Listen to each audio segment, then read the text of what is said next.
Welcome to Section 5 of Programming for Data Science. We've covered quite a lot of new information so far. Let's take a moment to have a look at how far we've come.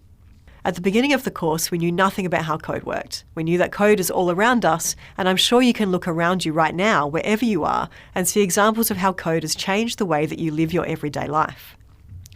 What we have done in this course is to show you some of the essential concepts from code in relation to creating images.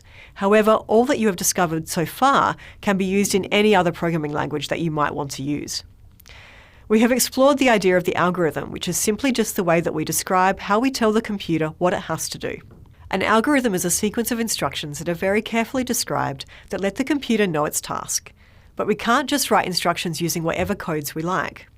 We have to use a programming language where we can give a set of instructions written in that language that can then be easily translated and executed by the computer. In Processing.js, the language that we have been using to create images, we have specific instructions to draw shapes, set colours, and do other things that are specific to animations and images. Other languages contain other kinds of instructions that are suited to their specific context. However, the basic constructs of the algorithm, use of data, iteration, and selection are common. Over the previous two sections, we have spent a lot of time learning how to use iteration or repetition to create data patterns. We've also used selection to enable us to make choices about what colour we use, what shapes we draw, or where we draw them. So what's next?